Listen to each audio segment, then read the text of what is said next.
Olá e boas-vindas a quem escuta a mais este mergulho profundo nas fontes. A nossa missão de hoje é, literalmente, desbravar as bases de onde todos nós viemos. E que bases, né? Com certeza. Nós vamos explorar a fundo a obra Educação Infantil, Fundamentos e Métodos. É um livro escrito pela especialista Zilma de Moraes Ramos de Oliveira. E olha, é um trabalho bem denso. Promete fazer qualquer pessoa repensar tudo o que acha que sabe sobre o começo da vida humana e sobre como o nosso cérebro aprende. É um material riquíssimo, de fato. Sabe, o que essa obra faz é pegar muitas daquelas suposições que a sociedade ainda assume como verdades absolutas sobre a infância e desmontar isso, uma a uma. Exato. E o mais interessante é que o texto não faz isso com base em achismos. A autora usa evidências científicas, históricas e sociológicas reais para embasar cada desconstrução. E para dar conta de toda essa riqueza, a dinâmica da nossa análise de hoje vai ser bem especial. A gente vai focar muito na estrutura e nas palavras exatas da autora. Isso é fundamental para não perder a essência. Com certeza. Nós vamos navegar por capítulos específicos, sempre destacando qual é a ideia principal de cada um deles. E aí, logo em seguida, nós vamos ler trechos integrais, as frases contidas exatamente naquele capítulo, para então a gente analisar o que isso significa na prática. É uma ótima abordagem. Ao trazermos as frases exatas, a gente consegue honrar a complexidade do texto original.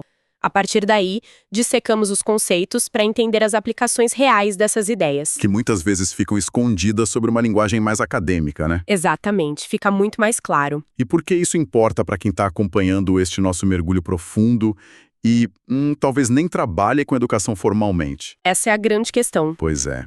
Importa porque entender como a mente humana começa a absorver o mundo lá nos primeiros meses e anos de vida é a chave para compreender como nós, adultos, continuamos aprendendo e lidando com novas informações hoje.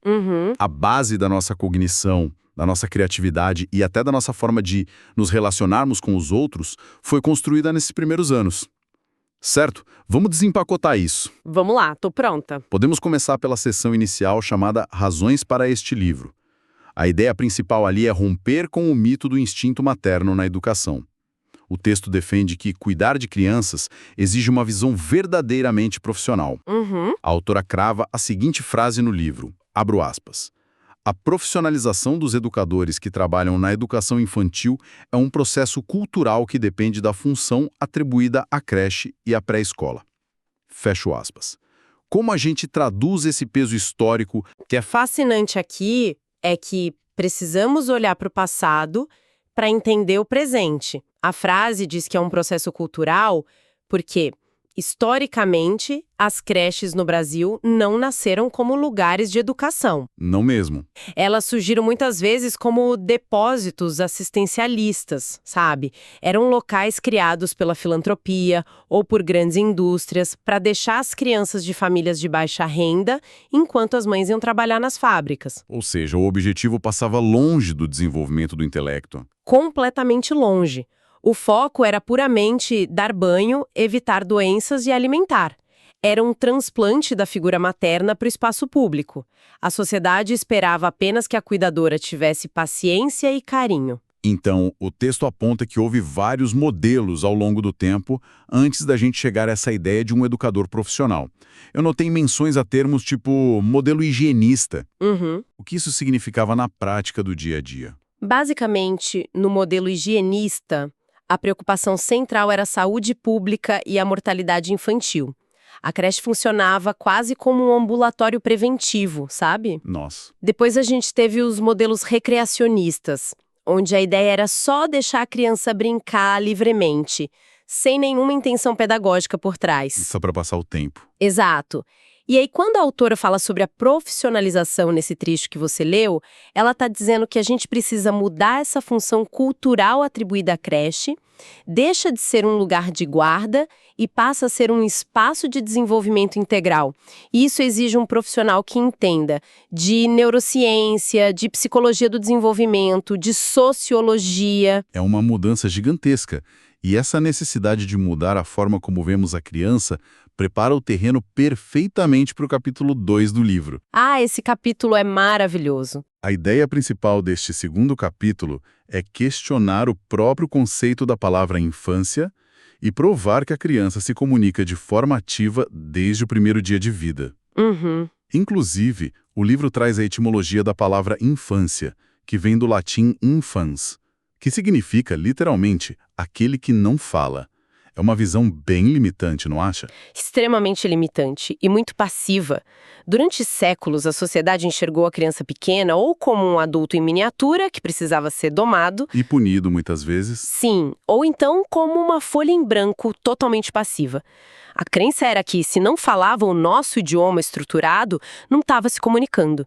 O capítulo destrói essa ideia mostrando que o choro, o olhar, o sorriso e até a tensão corporal são formas complexas de linguagem. É a criança interagindo com o mundo. Exatamente. E é para tentar unir essa comunicação com o nível escolar que a autora traz uma frase contida integralmente neste capítulo que parece muito simples, mas muda tudo.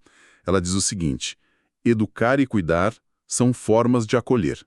Uhum. Como a gente pode interpretar essa quebra de barreiras? Olha, historicamente e até nas políticas públicas de décadas passadas, o sistema tentava separar essas duas ações a todo custo. A regra não dita era tipo, a escola educa a mente, ensina as letras e os números, enquanto a família ou a creche cuida do corpo, troca a fralda e dá a mamadeira. Dividindo a criança ao meio. Isso. A autora argumenta que essa divisão é uma falácia gigantesca. Não existe cuidar do corpo sem educar a mente de forma indissociável. Dá para a gente visualizar isso de forma mais concreta? Como seria esse educar e cuidar acontecendo ao mesmo tempo na prática? Claro, imagine o momento da troca de fraldas de um bebê. Tá. Numa visão antiga e higienista, é só uma limpeza física. Acabou. Na visão que o livro defende, quando o educador troca a fralda conversando com o bebê, olhando nos olhos dele, narrando o que está fazendo, sabe, respeitando o tempo daquela criança, ele está criando todo um ambiente simbólico. A mente está trabalhando ali. Muito! Esse bebê está aprendendo sobre o próprio corpo, sobre a linguagem, sobre confiança e sobre afeto. O afeto e a cognição estão ali, andando de mãos dadas. A sociedade comete um erro brutal ao tentar dividir a emoção do raciocínio lógico no desenvolvimento humano. Isso faz a gente pensar o quanto nós, na vida adulta, ainda tentamos separar essas coisas, né? Achando que nosso intelecto lá no trabalho funciona totalmente separado do nosso bem-estar físico e emocional. Com certeza. Mas, seguindo a linha do tempo da obra, a gente chega no capítulo 6, que aborda os novos tópicos na história da educação infantil no Brasil. Essa parte é fundamental. A ideia central aqui é a mudança de paradigma impulsionada pelas diretrizes nacionais e pela nossa Lei de Diretrizes e Bases, a LDB. A criança passa a ser vista formalmente e legalmente como um sujeito de direitos. Exato. E o texto traz uma citação direta dessas diretrizes. Eu vou ler as frases exatas da proposta pedagógica que o capítulo apresenta, tá? Pode ler. A proposta deve focar em construindo novas formas de sociabilidade e de subjetividade comprometidas com a ludicidade, a democracia, a sustentabilidade do planeta e com o rompimento de relações de dominação etária, socioeconômica, étnico-racial, de gênero, regional, linguística e religiosa. Uau! É um texto bem denso da legislação, bem pesado. Isso com um cenário maior, fica evidente o peso político e social gigantesco do que acontece dentro de uma sala de educação infantil. Esse documento legal, que a autora endossa e defende, tira a creche daquele lugar de mero preparatório para o ensino fundamental. Sim. E a coloca como o primeiro laboratório prático de cidadania de uma pessoa. Mas como a gente descomplica isso para o dia a dia? Porque assim, como é que uma professora de crianças de 3 anos trabalha ativamente o rompimento de relações de dominação na prática, sem que isso vire uma aula teórica de sociologia para bebês? Excelente ponto. Vamos imaginar o cotidiano lá da salinha. Romper com a dominação de gênero, por exemplo, é algo que acontece nos cantinhos de brincadeira. É o educador garantir que os meninos e as meninas tenham acesso igualitário ao cantinho da cozinha de brinquedo e aos blocos de montar. Sem aquela divisão antiga de que carro é de menino e boneca é de menina. Exatamente, sem reforçar esses estereótipos.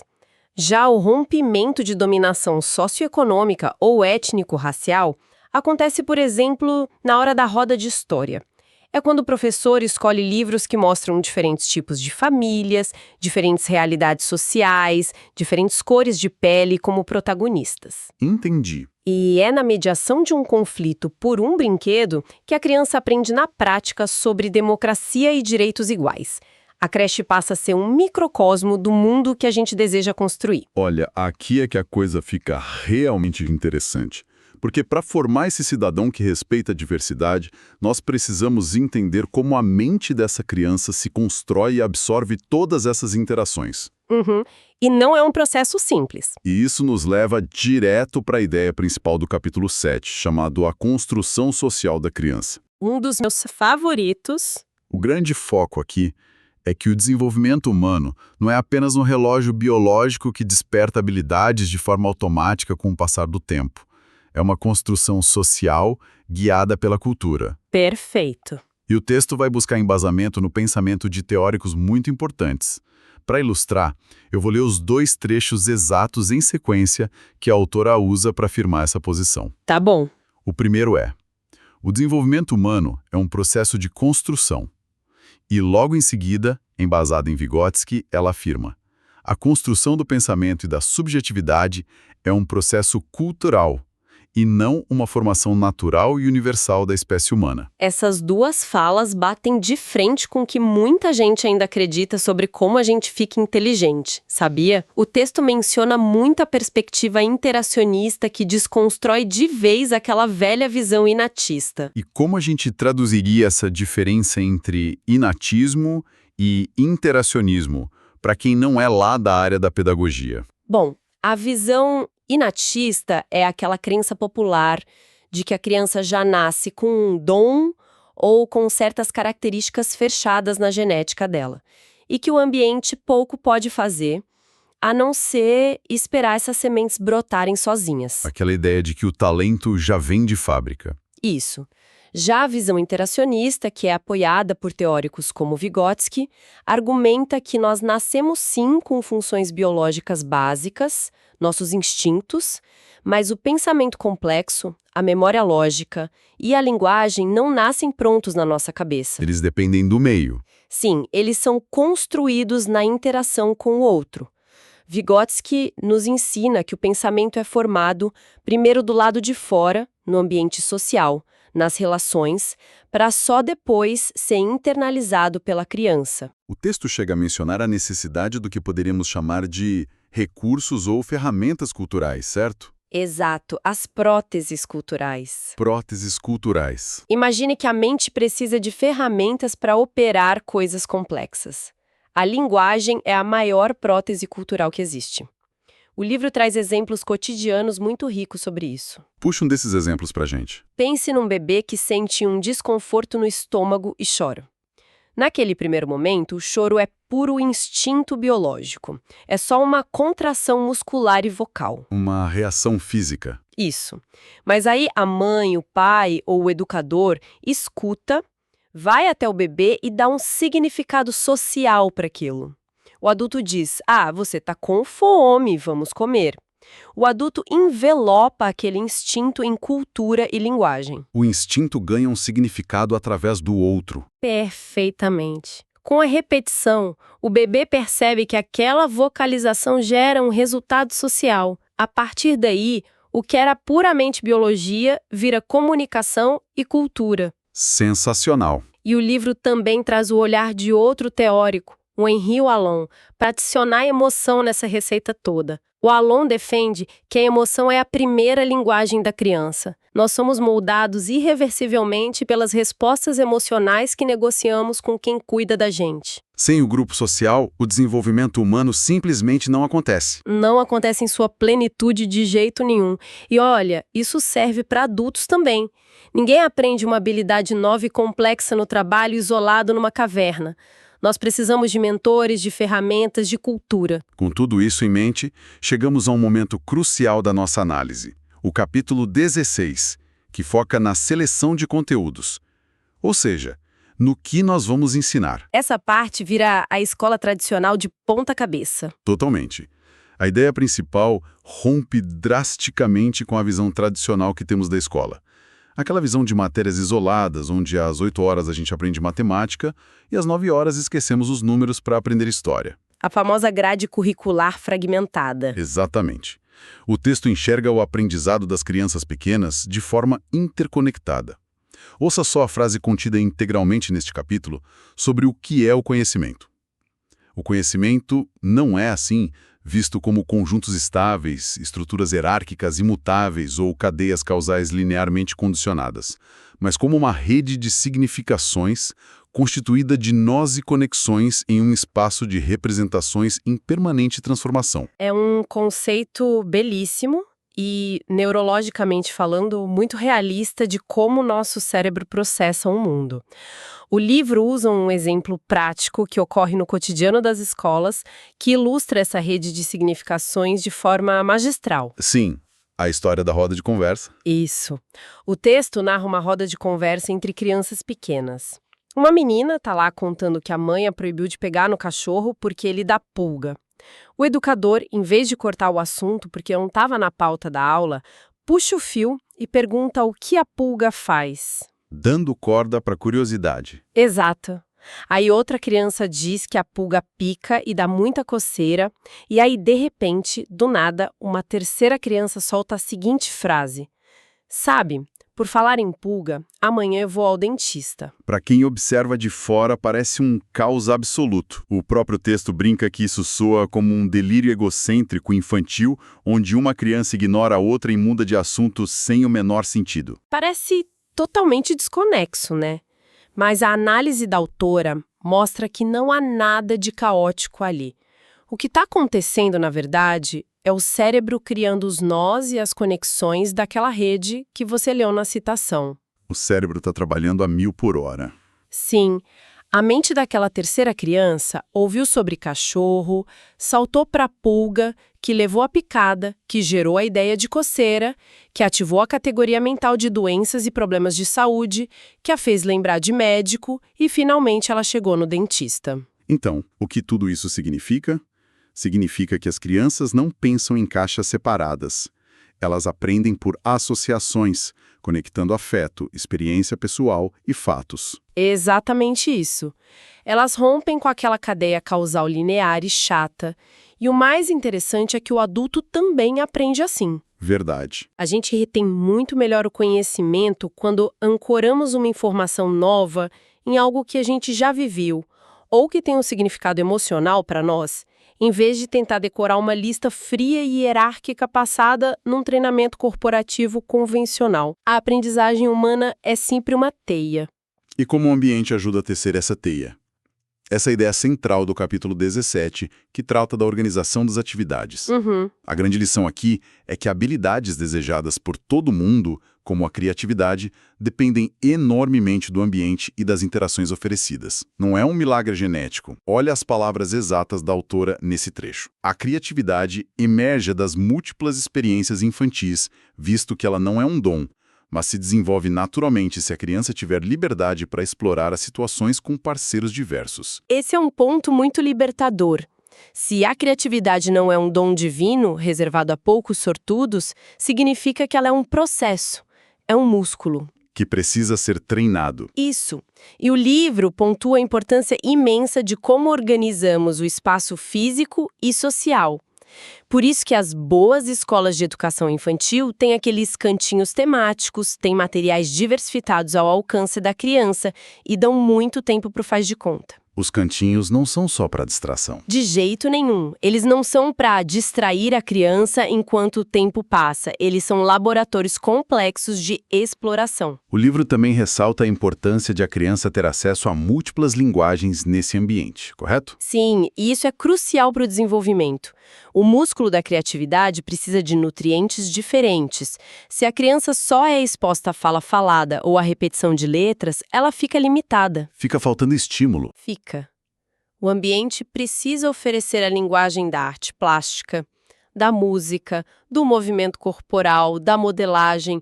Quanto mais formas diferentes a criança tiver para expressar o mundo, mais conexões aquela rede cerebral vai fazer e mais criativa ela se torna ao tentar resolver um problema. Mas se a criança está aprendendo em rede, explorando múltiplas linguagens e construindo seu conhecimento de forma tão única e conectada, como a gente mede isso? E aí nós entramos no nosso último foco, o capítulo 19.